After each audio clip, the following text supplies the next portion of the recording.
সুপ্রিয় দর্শক, আপনাদের ভালোবাসায় আসলাম এক অসহায় মেয়ের কাছে। আমরা শুনবো তার জীবন কাহিনী। আসসালামু আলাইকুম। ওয়ালাইকুম সালাম ভাইয়া।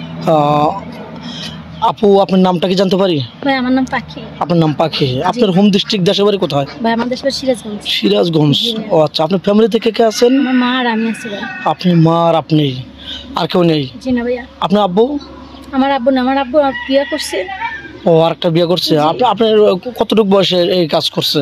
ছোট গেল, অনেক ছোট বয়স। অনেক ছোট। তাহলে আপনার আব্বু কথা মনে পড়ে না? জি না ভাই, মনে পড়ে ভাই, কারণ কষ্ট লাগে। সবার বাবা আছে, আমার তো আর বাবা নাই।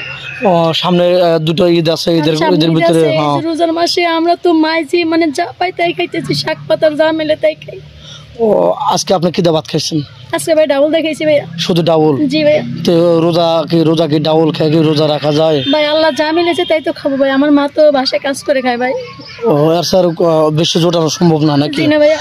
ও আচ্ছা, আপনার বয়স কতটুকু? ভাই আমার 2002 সালে জন্ম। 2002 সালে? তার মানে আপনার বয়স হচ্ছে 23 বছর। জি।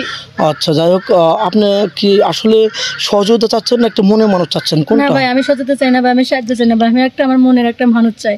সে 40, 50, 60 সমস্যা নেই ভাই। ও, বয়স দিয়ে আপনার কোনো সমস্যা জি না? না ভাইয়া।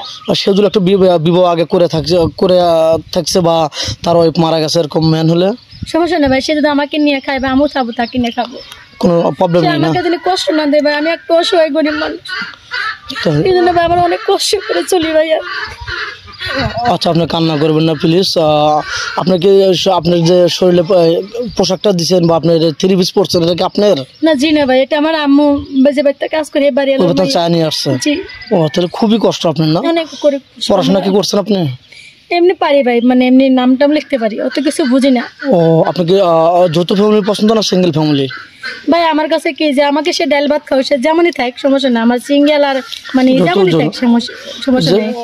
আপনাকে 2 বেলা 2 মুঠো ভাত খাওয়াইতে বলে যথেষ্ট ডাল ভাত যদি খাও, ডাল ভাত ভাত খাও। আচ্ছা, আপনি কোনো উপবাসী ভাই যদি আপনাকে বিয়ে করে বাইরে নিয়ে যেতে চায়, আপনার কোনো সমস্যা? না জি না ভাই, আমার সমস্যা নাই। সে আমাকে নিয়ে যাক, আমাকে ভালো রাখুক, আপনার কোনো প্রবলেম নেই? জি না। আচ্ছা, কোনো উপবাসী ভাই তার ওয়াইফ চলে গেছে, একটা ছোট্ট একটা বেবি আছে, এরকম ম্যান হলে আপনি চলবে? হ্যাঁ চলবে। মনে করবো যে এটা আমার বাচ্চা, মনে করে থাকবো। আবার কষ্ট দেবেন না তো? জি না ভাই, সব মেয়ে কি খারাপ ভাই বলে? না না না, সবাই খারাপ না। সবাই তো খারাপ না, আমরা তো ভাই অনেক কষ্ট করি, তাই তো ভাই বলছি। আমি তো এরকম মনের মানুষ এখনো পাইনি। দেখেন, আগেও মনে হয় ভিডিও করেছে, আমাদের চ্যানেলও করেছে, এ পর্যন্ত কোনো সাড়া পায় না। মেয়েটা খুবই অসহায়। একটা বাড়ি আছে, আর নেক্সট আমি তার বাড়িও দেখাবো ইনশাল্লাহ। তো যাই হোক, আর এই যে ইফতার করবে এটা আমাদের বাড়ি, দেখো এটা আমাদের ঘর, ভাঙা বাড়ি না? জি জি। আচ্ছা, আজকে আর না দেখে পরে আমি দেখাবো ইনশাল্লাহ। যাই হোক, মেয়েটা, আপনার কি ফোন আছে? জি না ভাইয়া, আমরা তো বাতই পাই না ভাই, ফোন কিভাবে চালাবো? মেয়েটা কোনো ফোন নেই, আমাদের নাম্বার দেওয়া থাকবে, কেউ ভিডিও কল দেবেন না। ইউটিউব চ্যানেল কর্তৃপক্ষের নাম্বার দেওয়া থাকবে, ইমো হোয়াটসঅ্যাপ থাকবে, কেউ ভিডিও কল দেবেন না, অডিও কল দেবেন। ভিডিও কল দিলে ব্লক করতে বাধ্য হবো। আপনি কি মুসলমান? জি ভাইয়া। নামাজ কালাম তো পড়া হয়? জি। রোজা তো প্রতি নিয়ত করছেন 30টা রাখবেন ইনশাআল্লাহ? জি আলহামদুলিল্লাহ ভাই, আমাকে যা দেখা হয় তাই আলহামদুলিল্লাহ, ওটা দেখে রোজা থাকবো, সমস্যা নেই ভাই।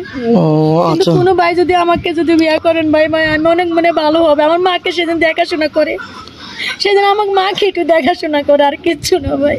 আচ্ছা, আর কান্না করবেন না। আমি সাধ্যমতো চেষ্টা করবো আপনাকে ভালো একটা স্বামী উপহার দেওয়ার জন্য। তো ভালো থাকবেন, সুস্থ থাকবেন, এই সবার জন্য দোয়া করি।